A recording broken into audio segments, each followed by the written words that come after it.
బీసీలో అయితే ఉంటారు కదా, బీసీ వాళ్ళు తీసుకోవాలి కదా. ఇప్పుడు మీరు బీసీ వర్గీకరణ చేసిన మీరు చెప్పిన బీసీ ఏ కులాలకు వచ్చేది 7%.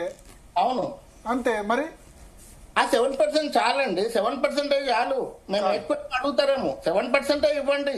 7% అంటే ఒకటి 29% 7%, 42కు పెరుగుతుంది అన్న, 10 దాకా వస్తుంది, 10% దాకా వస్తుంది. భరత్ గారు 10% వచ్చినా మీరు అడ్జస్ట్ చేసుకుంటారు, సరిపోతారు. తప్పకుండా. బీసీఏలో ఎన్ని కులాలు 130లో దాదాపు 60 చిల్లర ఉంటాయి. 60 చిల్లర. దానిలో ఏంటంటే కమ్మరి కుమ్మరి రజక నాయ బ్రాహ్మణ ఇవన్నీ వస్తాయి కదా. రజక నాయ బ్రాహ్మణ సంచార జాతులు వస్తాయి.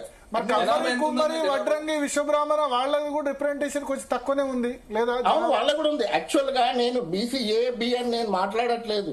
ఏ కులాలైతే పొలిటికల్ గా మనకు లోకల్ బాడీలో గానీ వాళ్ళకు రిప్రజెంటేషన్ లేదో ఆ కులాలను మేము ఎంబీసీలని పూర్తిగా -లలో రిప్రజెంటేషన్, వాటిని సంచార జాతులను ఈ 3 భాగాలు ప్రకారం ఇవ్వాల్సిన అవకాశం లేదు. మరి మీరు అన్నట్టు కమ్మరి కుమ్మరి వడ్రంగి అవి విశ్వబ్రాహ్మణ అవన్నీ కలవనప్పుడు మీరు చెప్పిన దాని ప్రకారం ఓన్లీ బీసీఏలో ఉన్నవి మాత్రమే వస్తాయి. మళ్ళా కాదు, వాళ్ళందరూ కూడా కలుస్తారు. ఈ 6 కులాలు సంచార జాతులు, ఒక 54 కులాలు పోగా మిగిలిన బీసీ అన్ని ఎంబీసీలు అందరూ.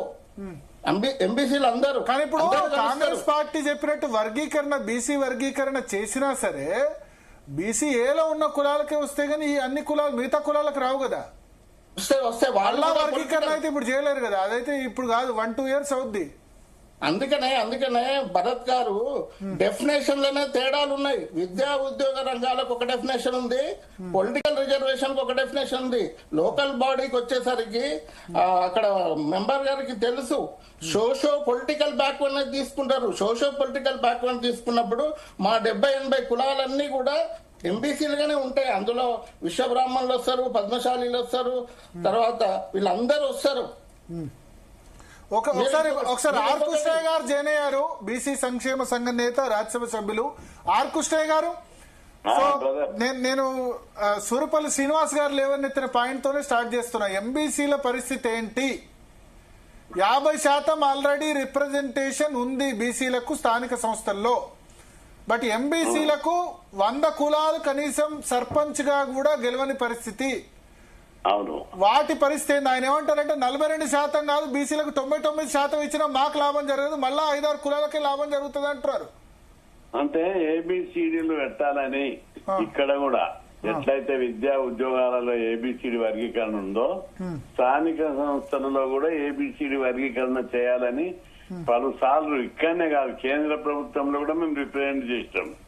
మేము అక్కడ కేంద్ర ప్రభుత్వంలో చేసినాకనే జస్టిస్ రోహిణి కమిషన్ వేశారు. ఇక కమిషన్ వేసి 4 ఏళ్ళు అయింది. అదే అంటే జనాభా లెక్క కమిషన్ 4 సంవత్సరాలైనా రిపోర్టు ఇచ్చిందో దాన్ని ఏం చేశారో తెలియదు. 2021 చేశారు రిపోర్టు ఇచ్చింది. అయితే అక్కడ జనాభా లెక్కలు లేవు. జనాభా లెక్కలు వచ్చినాకనే ఏబిసిడి వర్గీకరణ చేద్దామని most backward classes, extremely backward classes, most backward class లో కూడా తేడాలు ఉన్నాయి.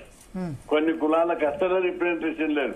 బుడుబుక్కలోళ్ళు, పాములోళ్ళు, గంగిరేజులోళ్ళు ఇట్లాంటి కులాలకు చాలా ప్రాతినిధ్యం తక్కువ ఉంది. వాళ్ళు సంచార జాతులు వాళ్ళు సంచార జాతులు కన్ఫ్యూజ్ చేయకండి. సంచార జాతులకు కూడా ఇప్పుడు సంచార జాతులది బీసీలు ఉన్నది. అయితే దీనిలో వాళ్ళందరికీ కూడా ప్రాతినిధ్యం లభించాలనేటటువంటిది మనం అడిగినాము. అది ప్రాసెస్ ఉన్నది అక్కడ. కానీ ఇప్పుడు ఒకటి కృష్ణయ్య గారు, ఇప్పుడు బీసీ జాబితాని పునర్వర్గీకరించాల్సిన అవసరం లేదా? ఉంది. ఏబిసిడీలు పునర్వర్గీకరించాలి. నేనేమంటా అంటే సిగ్గుచేటు 100 కులాలు సర్పంచ్ కాకపోవడం అనేది సిగ్గుచేటు. సిగ్గుతో తలదించుకుంటున్నా. ఎందుకంటే సమాజం ఇంకా 100 కులాలను యాక్సెప్ట్ చేయలేదంటే నాకు చాలా సింపతి ఉంది దాని మీద. ఆ కులాలన్నిటికీ ఇమ్మీడియట్ గా మనం ఎమ్మెల్యే ఎంపీలు ఇవ్వకపోదాం. ఎమ్మెల్యే ఎంపీ సంగతి వదిలేండి, సర్పంచ్ గా ఎన్నిక కాకపోవడం ఈ కులాలన్నీ సిగ్గుచేటు. 100 కులాలు సర్పంచ్ గా ఎన్నిక కాకపోవడం మన స్వతంత్ర భారతంలో తలదించుకోవాల్సిన పరిస్థితి. 75 సంవత్సరాల అదే వార్డు మెంబర్ కూడా కాకుండా ఇన్ని కులాలు ఉండడం 75 సంవత్సరాల స్వతంత్ర భారతంలో సిగ్గుచేటు. అవును, అది అదే కాదు అంటే షేమ్ గా ఫీల్ అవుతున్నా నేను. చదువుకోలేదు. నాకైతే చాలా కన్సర్న్ ఉంది. ఐ డోంట్ నో, ఎందుకంటే బీసీ సంఘ నేతగా ఇంకా ఎక్కువగా బీసీల కంటే సంబంధించి ఓకే ఉంది. నేను చదువుకోవాలని, వీళ్ళకి హాస్టల్ పెట్టాలి, ప్రత్యేక గురుకులాలు పెట్టాలని కొట్లాడుతున్నా, ప్రభుత్వానికి రిప్రజెంటేషన్లు ఇచ్చిన, ప్రాక్టికల్ గా కూడా వాళ్ళు అడగందరివే సీట్లు ఇవ్వాలని చెప్పి కూడా జీవోలు తీపించిన. అయితే సర్పంచులు, లోకల్ బాడీ అనేది ఒక పునాది. అక్కడ కూడా ఏబిసిడి వర్గీకరణ జరగాలి. జరిగినప్పుడే వాళ్ళందరికీ న్యాయం జరుగుతుందని చెప్పి ప్రభుత్వానికి పలు సూచనలు, పలు మెమోరాండాలు కూడా ఇచ్చాను. చర్చలు కూడా జరిపారు. వాళ్ళు కూడా రిప్రజెంట్ చేస్తున్నారు. అది చేయవలసింది ఎవరు? ప్రభుత్వం చేయాలి. మరి ఇప్పుడు ప్రభుత్వం ఎట్లా 42% ఇచ్చినప్పుడు ఆ వర్గీకరణ కూడా చేయొచ్చు కదా. ఎందుకంటే ఈ కామారెడ్డి డిక్లరేషన్ లో వర్గీకరణ ఉంది. బీసీ అట్లీస్ట్ ఆ బీసీఏలో ఉన్న కులాలు ఏవైతే ఉన్నాయో 55-60 కులాలు అవన్నీ బెనిఫిట్ అవుతాయి. అవును, చేయాలనే కదా మన డిమాండ్. ఇప్పుడు మీరు చెప్పిన ఈ పాములు కులాలు లేకపోతే బుడబుక్కల వాళ్ళ వీళ్ళంతా బీసీఏలో ఉన్నారా? ఏళ్ళు ఉన్నారు. బీసీఏలో ఉన్న వాళ్ళకి 7% కాదు 15% ఇచ్చినా నష్టం లేదు. అంటే వారి జనాభా ప్రకారం వాళ్ళకి ఇవ్వడానికి ఎవరికి అభ్యంతరం లేదు. వంశరాజు, చాలా కులాలు అత్యుత్తమం. బుడుబుక్కల, ఈ గంగిరెద్దుల వాండు, పాముల వాండు, బుడుబుక్కల వాండు, ఇంకా చాలా కులాలు, ఇంతవరకు తెలివని కులాలు కూడా ఉన్నాయి. వాళ్ళందరికీ కూడా ప్రాతినిధ్యం రావాలి, వాళ్ళ అభివృద్ధి కూడా కావాలని చెప్పి మనము పలు సభలలో చెప్తాము. ప్రభుత్వానికి చెప్పడం అట్లా కాదు, ప్రభుత్వానికి. కానీ నిజంగా అంత్యోదయ అంటే ఇది కదా, వెనక బంతిలో కూర్చున్న వాడికి కదా రావాల్సింది. నిజానికి ఇప్పుడు ఎస్సీ ఎస్టీలకు కూడా ప్రతి కులంలో ప్రాతినిధ్యం దొరికింది. మాదిగా అనే కాదు, మాదిగా రెల్లి కులం సంబంధించిన వాళ్ళు కూడా సర్పంచ్లు అయిన సందర్భం ఉంది, ఏవైన సందర్భం ఉంది. ప్రభుత్వ ఉద్యోగాల్లో కూడా ఉంది. వీళ్ళ ప్రభుత్వ విద్యా ఉద్యోగాల్లో అదే పరిస్థితి ఉంది. వార్డు మెంబర్లు కూడా, మీరు అన్నట్టు సర్పంచ్ కాదు, ఇంకా మీరు నన్ను కరెక్ట్ చేస్తారు, వార్డు మెంబర్ కూడా కాలేదు. దీని మీద అర్జెంట్ గా ఫోకస్ చేయాల్సిన అవసరం ఉంది కదా. అంత్యోదయ చివరి బంతిలో చివరి కూర్చున్న వాడికి అందాలి. అదే ప్రభుత్వ ఉద్దేశంలో కూడా అట్టడుగున ఉన్నటువంటి వాళ్ళకు ప్రాతినిధ్యం లభించేటట్టు చేయాలని ప్రాక్టికల్ గా నేను ప్రభుత్వ దృష్టికి సీరియస్ గా తీసుకొచ్చాము. అది చేయవలసింది ప్రభుత్వం చేయాలి. ఇంకా అది ప్రాక్టికల్ గా కావడం లేదు. వల్లభరెడ్డి రవీందర్ రెడ్డి గారు అంటారు ఆ దిశగా బీసీ నాయకులు పోరాటం చేయట్లేదు అని చెప్పి. లేదు, రవీందర్ రెడ్డి గారు స్టూడియోలో ఉన్నారు, ఈడీలో. చెప్పండి రవీందర్ రెడ్డి గారు. నా రిప్రజెంటేషన్లను చదివితే ప్రభుత్వం దగ్గర అవన్నీ ఉన్నాయి. ఏబిసిడి వర్గీకరణ గురించి దానికి సంబంధించిన ప్రొఫెసర్ బాగయ్య గారు, ఇంకా చాలా మంది పెద్దలందరూ కూడా వచ్చిర్రు. వాళ్ళందరూ రిప్రజెంట్ చేసిర్రు. అదే కాదు, ఈ హాస్టళ్లు, గురుకులాలలో మోస్ట్ బ్యాక్వర్డ్ క్లాస్ కి ఇవ్వాలని ప్రభుత్వంతో నేను జీవో 42 తీపిచ్చాను. వాళ్ళకి పచ్చడికి ప్రాధాన్యత ఇవ్వాలి, వాళ్ళకి ఫస్ట్ ప్రయారిటీ ఇవ్వాలి. భరత్ గారు, ఒక చిన్న రిక్వెస్ట్ కృష్ణన్నతోని. ఇప్పుడు బీసీ సంఘాలంటే ఒక గురువుగా అందరూ కొలుస్తారు కృష్ణన్నను. ఇప్పుడు బీసీ సంఘ నాయకులు తన శిష్యులే, నాకు తెలిసినంత వరకు చాలా మంది తన శిష్యులే. వాళ్ళందరికీ కూడా ఒక పిలిపియమని చెప్పండి, ఉపవర్గీకరణ మీద కూడా మాట్లాడండి అని వాళ్ళ శిష్యులకు చెప్పమని నేను రిక్వెస్ట్ చేస్తున్నా. ఇది ముందుగా అయిపోయి అన్న, ఇది అయిపోయిన తర్వాత ఇది అయిపోయినాక ఏముండదన్నా, ఇది అయిపోయినాక ఏముండదు. మీరు మీకు ఒక చిన్న ఎగ్జాంపుల్ భరత్ గారు, ఇది అయిపోయిన తర్వాత చెప్తాను. ఇది అయిపోకముందే దాని పడతారు. ఒక నిమిషం, రెండో ఇల్లు కట్టుకుంటా కానీ ఒక ఇల్లు లేదు, రెండో ఇల్లు మాట్లాడతారు మీరు. చెప్పు ఒక నిమిషం అంతా మీరేదో మొత్తం ఎంపీసీ ఉద్ధరించాలని మాట్లాడుతున్నారు. నాకు అర్థం కాదు. ఏం చేస్తారు మీరు ఎంపీసీలకు? నాకు అర్థం కాదు. ఇదే మాట తెలుసా మీకు? ఏంది కాంగ్రెస్ పార్టీ ఎంత మంది ఎంపీసీలకు ఏమిచ్చింది తెలుసా మీకు? ఏమిచ్చింది? పొలిటికల్ డిస్కషన్ అనుకున్నా. ఒకటి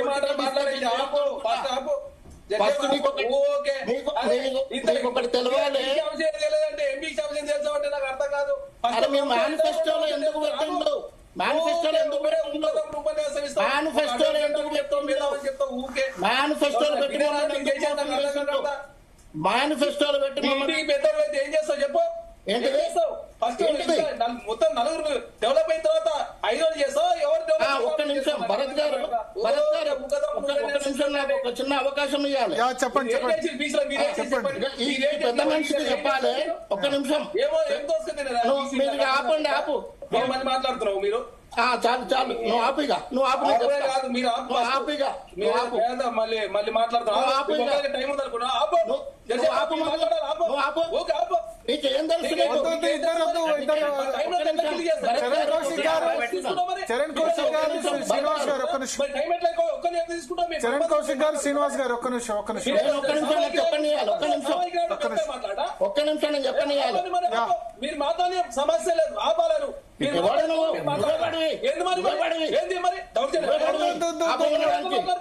Charan Kaushik garu Srinivas garu cool cool cool cool cool cool cool R Krishnaiah garu ఒక్క నిమిషం లైన్ లో ఉండండి.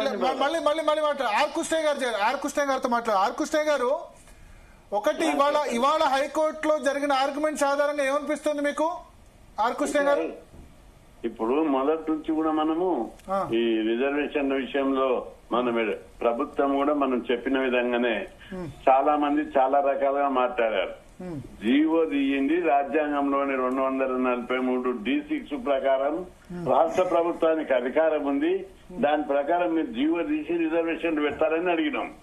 అయితే రకరకాలుగా మండల్ కమిషన్ 50% సీలింగ్ పెట్టింది, ఇది ఇట్లా ఉంది, మహారాష్ట్ర కోర్టు కొట్టేసింది, ఉత్తరప్రదేశ్ అవన్నీ ఉంటాయి. అది ఎప్పుడు సాంప్రదాయం కాదు. ఒక్క నిమిషం శ్రీనివాస్ గారు మళ్ళీ మీరు పోవట్లేదు.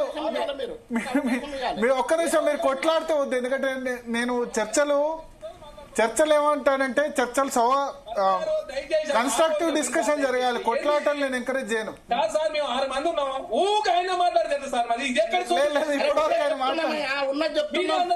సోషల్ జస్టిస్ గురించి మాట్లాడిను మేము వెనకబడ్డ మేమందరం అంగీకరించాం. మా అవకాశం కూడా ఆయన తీసుకున్నట్లయితే మీ ఇద్దరికి ఇస్తాను. ఒక్క నిమిషం అవకాశం ఇస్తాను ఇద్దరికి ఇస్తాను. ఒక్క నిమిషం ఆర్ కృష్ణయ్య గారు మాట్లాడినండి. ఒక్క నిమిషం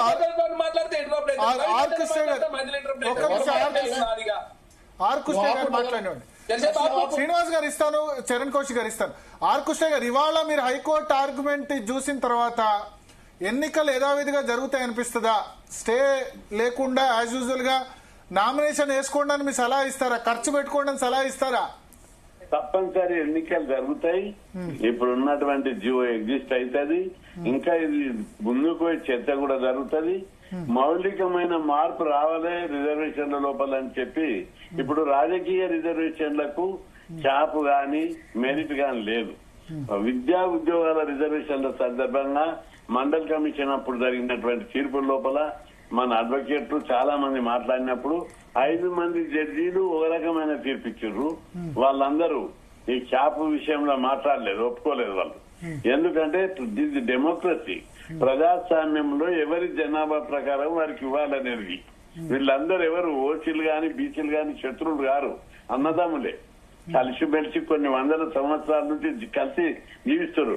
ఒక తల్లికి పుట్టిన పిల్లలకే ఎవరి జనాభా ప్రకారం వాళ్ళు వాటా పంచుకుంటారు, తల్లికి పుట్టిన పిల్లలు. ఇక్కడ కూడా జనాభా ప్రకారం ఇది ప్రజాస్వామ్యం. ఎవరి జనాభా ప్రకారం వాళ్ళ వాటా ఈపొద్దు కాకపోతే రేపైన ఇవ్వవలసింది, అది తీరవలసింది. ఇక అది ఈ విషయం లోపల క్యాప్ అనేది ఇక్కడ మెరిట్ లేదు. పొలిటికల్ రిజర్వేషన్ కు మెరిట్ లేదు. మెరిట్ ఓన్లీ విద్యా ఉద్యోగాలకు మెరికలు, ఐఏఎస్ అక్కడ మెరిట్ ఉన్నదన్న దానికి కొంత అర్థం ఉంది. అది ప్రజాస్వామ్యంలో మళ్ళీ అది కూడా అది డిఫరెన్స్ అనుకో. కాకపోతే ఇక్కడ పొలిటికల్ రిజర్వేషన్ సంతకం పెట్టరాని కూడా చీఫ్ మినిస్టర్ చదువు రాని. ఇప్పుడు మన ఈటెల రాజేందర్ సలహా ఇచ్చారు, మీరు తొందరపడకండి, దావతులు ఇవ్వకండి, మహారాష్ట్ర లాగా మళ్ళీ ఎన్నిక అయిన తర్వాత కూడా క్యాన్సిల్ అయ్యే అవకాశం ఉందని. మీ పార్టీ ఎంపీ మల్కాజ్